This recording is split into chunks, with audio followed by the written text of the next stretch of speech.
Selamat pagi Bapak Ibu dan saudara-saudaraku, apa kabar pada pagi ini? Semoga kita semua sudah bangun dengan sehat, sukacita dan damai sejahtera dalam pengharapan yang baru. Anugerah Tuhan kita Yesus Kristus senantiasa menyertai kita. Senang sekali pagi ini saudara sekalian kita berjumpa melalui acara Renungan Pagi edisi 20 September 2022. 1 Samuel 5 ayat 1-7 bacaan kita demikian. Sesudah orang Filistin merampas tabut Allah, maka mereka membawanya dari Ebenezer ke Asdod. Orang Filistin mengambil tabut itu, dibawanya masuk ke kuil Dagon dan diletakkannya di sisi Dagon. Ketika orang-orang Asdod bangun pagi-pagi pada keesokan harinya, tampaklah Dagon terjatuh dengan mukanya ke tanah di hadapan tabut Tuhan. Lalu mereka mengambil Dagon dan mengembalikannya ke tempatnya. Tetapi ketika keesokan harinya mereka bangun pagi-pagi, tampaklah Dagon terjatuh dengan mukanya ke tanah di hadapan tabut Tuhan.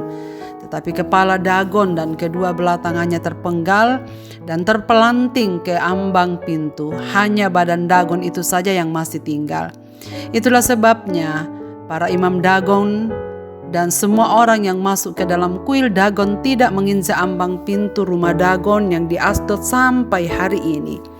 Tangan Tuhan menekan orang-orang Asdod itu dengan berat dan ia membingungkan mereka. Ia menghajar mereka dengan borok-borok, baik Asdod maupun daerahnya. Ketika dilihat orang-orang Asdod bahwa demikian halnya, berkatalah mereka, tabut Allah Israel tidak boleh tinggal pada kita, sebab tangannya keras melawan kita dan melawan Dagon Allah kita. Memandang kesucian Tuhan.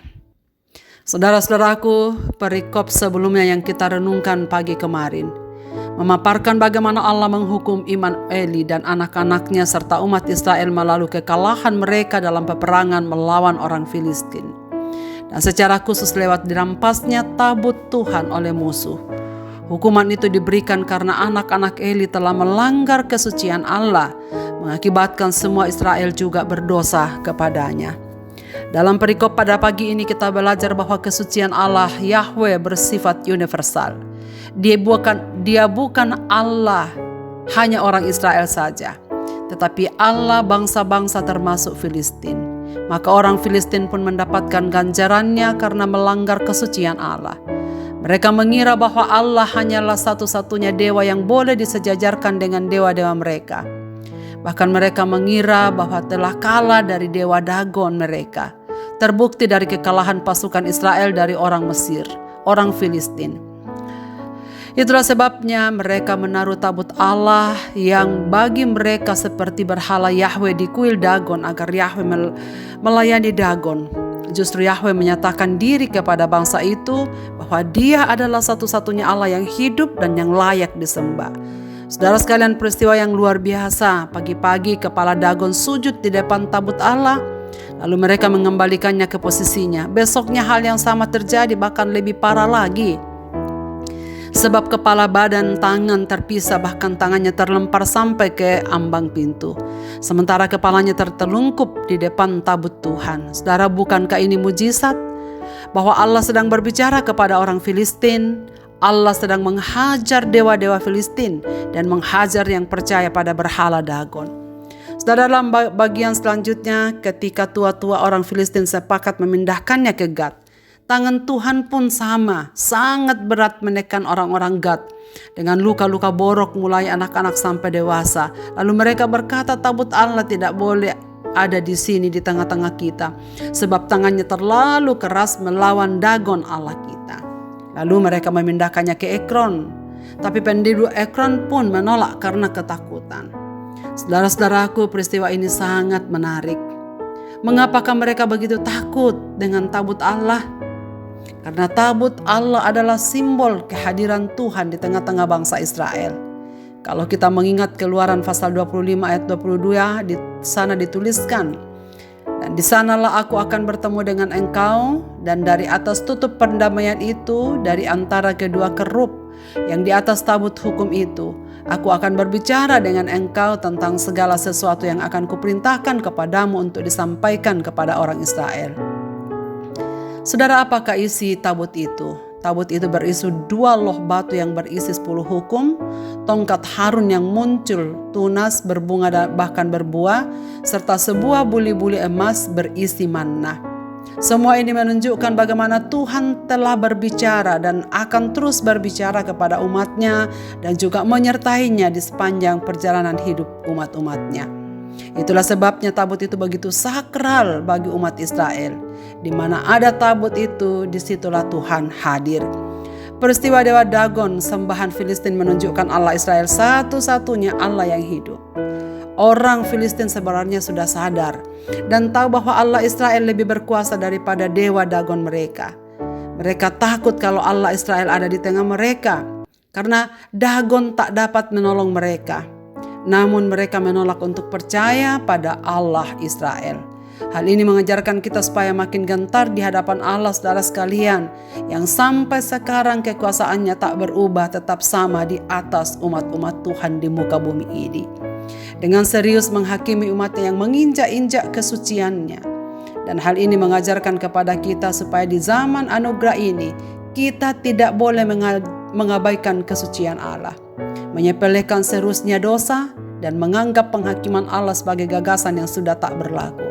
Saudara sekalian, sesungguhnya Allah yang dikisahkan dalam perikop ini adalah Allah yang sama, yang terus juga memimpin kehidupan kita. Karena itu saudara-saudaraku, kesucian Allah menjadi hal yang terpenting bagi kita. Kalau anak-anak Tuhan tidak serius menjaga diri dari dosa, bagaimana kita bisa menjadi saksi bagi mereka yang belum mengenal Tuhan dan masih hidup dalam keberdosaan? Ingatlah bahwa Dia Allah yang universal, yang penghakimannya adil. Namun demikian, Dia juga adalah Allah yang ingin agar semua orang tetap diselamatkan dan dikuduskan. Tangan yang dahsyat itu, saudaraku, adalah tangan yang tetap terulur bagi kita sekalian dalam kasih melalui Yesus Kristus Tuhan kita. Maka mohonlah kekuatan kepada Dia supaya kita senantiasa memelihara kesucian hidup kita, karena kita adalah gambar Allah yang hidup di tengah-tengah dunia ini. Marilah kita berdoa. Bapa di sorga, kami bersyukur untuk firman-Mu pada pagi ini. Kami bersyukur memiliki Allah yang dahsyat, Allah yang kudus dan Allah yang suci. Sekaligus mengingatkan kami bahwa betapa Engkau adalah Allah yang agung, tetapi juga adalah Allah yang adil, yang sangat serius memperhatikan kehidupan umat-umat-Mu. Engkau adalah hakim yang adil bagi kami. Engkau serius memandang dosa, dan Engkau pasti akan menghukum segala bentuk-bentuk dosa yang dilakukan oleh umat-umat-Mu sampai sekarang ini. Kami mengaku kepadamu Bapa bahwa sesungguhnya kami tak akan sanggup hidup tanpa Tuhan. Kami hanya bisa memelihara kekudusan dan kesucian hidup kami jikalau Engkau yang memimpin dan yang menguatkan. Karena itu kami taruhkan diri kami dalam tangan-Mu pada pagi ini. Tolonglah kami, supaya kami dapat berjalan bersama dengan Dikau di dalam kekudusan dan kesucian hidup kami.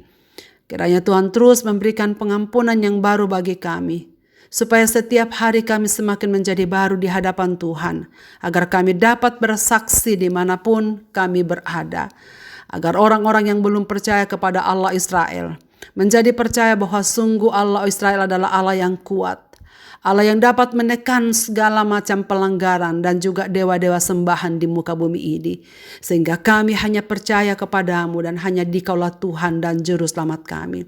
Terima kasih Bapa, karena Engkau memimpin hidup kami. Engkau Allah yang dahsyat yang selalu terulur dalam kasih Yesus Kristus bagi kami. Kami bersyukur dan menyambutnya. Lalu ke dalam tangan-Mu Bapa, hamba menyerahkan segenap pendengar renungan pagi ini dimanapun mereka berada. Dalam keadaan mereka, ya Tuhan, Engkau hadir, Engkau topang, Engkau tolong.